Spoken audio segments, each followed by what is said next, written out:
राजसाहेब आणि उद्धवसाहेब आम्ही सगळे एकमेकांच्या संवादामध्ये आहोत आणि त्यांचं म्हणणं चुकीचं काय आहे? जर त्यांनी तशी भावना व्यक्त केली असेल ते चुकलं का? की जागा वाटप पूर्ण झाल्याशिवाय युती, कुठली युती जाहीर होत नाही ना. मग शिंद्यांची आणि भाजपची युती काढली आहे जाहीर करण्याची. अजित पवार आणि भाजपमध्ये अद्याप युती का डिक्लेअर झाली नाही?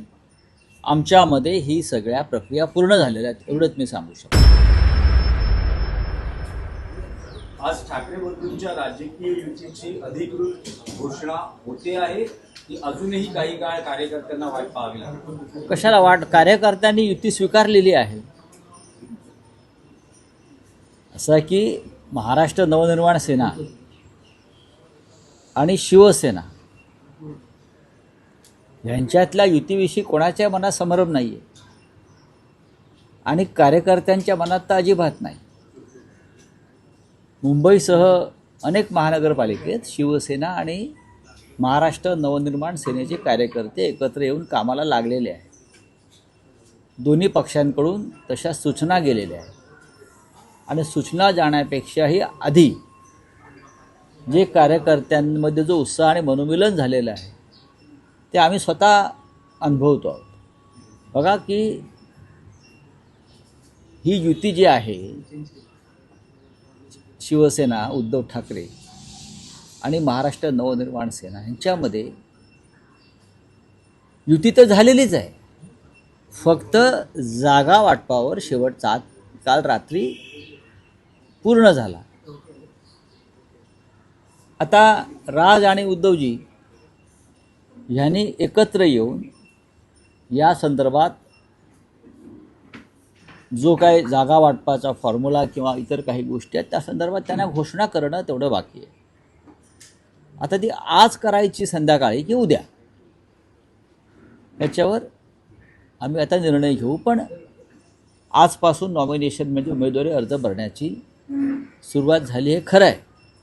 म्हणजे निवडणूक प्रक्रिया आज सुरू झालेली आहे आणि त्याच्यामुळे आता आम्हाला फार वेगानं काम करावं लागेल.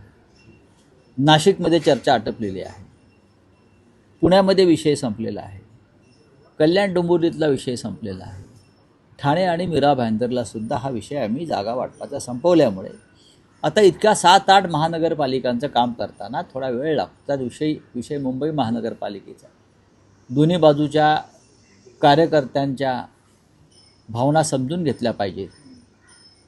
काही विद्यमान नगरसेवक असतात, त्यांच्या जागांची अदलाबदल होत असते युतीमध्ये, तर त्यासाठी लोकांना एकत्र बसवून त्यातून मार्ग काढावा लागतो.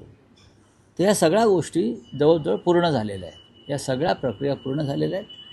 आत्ता मी थोड्या वेळाने माननीय उद्धवजींशी आणि राजसाहेबांशी बोलून आम्ही त्याच्यावरती निर्णय घेऊ. काय नाही, एबी फॉर्मचं वाटप सुरू झालेलं आहे.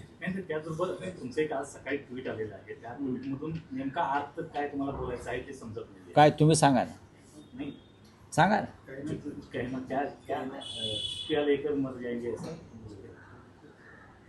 हो, माणसाने बोललं पाहिजे. मग शेवटच्या टप्प्यात 2 चमचे पाणी भरताना अरे अरे माझं हे बोलायचं राहून गेलं, ही राष्ट्रीय समस्या आहे. ज्या पद्धतीनं महाराष्ट्रातले निकाल लावण्यात आले, ज्या पद्धतीने बिहारचे निकाल लावण्यात आले, ज्या पद्धतीनं लोकशाहीचा गळा घोटला जातो, ज्या पद्धतीनं निवडणूक आयोगापासून सुप्रीम कोर्टापर्यंत सर्व संविधानिक संस्था या भारतीय जनता पक्षासारख्या नेत्यांच्या पायाखाली चिरडल्या जातात, त्याच्यावरती जर आता बोललो नाही तर नंतर उशीर झाला आणि बोलायचं राहून गेलं, अशा भावना मरताना येण्यापेक्षा जिवंतपणे आलेल्या बरं. आमच्यासारखे लोक जिवंतपणे लढत आहेत, कारण आम्ही मुडदे नाही आहोत आणि जिवंत माणसं 5 वर्षे वाट बघत नाहीत. हा देश मुडद्यांचा नाही, जिवंत माणसांचा देश आहे. महाराष्ट्र जिवंत माणसांचं राष्ट्र आहे. रावसाहेब, आपण म्हणाल की आज संध्याकाळी किंवा कदाचित उद्या ठाकरे बंधूंच्या युतीची अधिकृत घोषणा होऊ शकेल किंवा तसं एक चिन्ह आहे. युतीची घोषणा म्हणण्यापेक्षा जागा वाटपा संदर्भातली घोषणा युती झालेली आहे. युती झाली, पण त्यात असं म्हणता अशी माहिती मिळते, राज ठाकरेंचं असं मत आहे की जोपर्यंत जागा वाटप पूर्ण होत नाही तोपर्यंत युतीची अधिकृत घोषणा का राजसाहेबांनी तुम्हाला अधिकृतपणे हे कळवलं आहे का?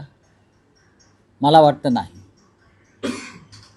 राजसाहेबांनी असं काही केलेलं नाही आहे. राजसाहेब आणि उद्धवसाहेब आम्ही सगळे एकमेकांच्या संवादामध्ये आहोत आणि त्यांचं म्हणणं चुकीचं काय आहे?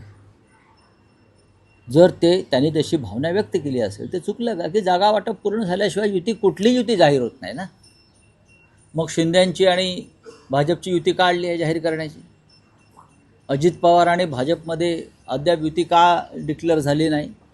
आमच्यामध्ये ही सगळ्या प्रक्रिया पूर्ण झालेल्या आहेत, एवढंच मी सांगू शकतो.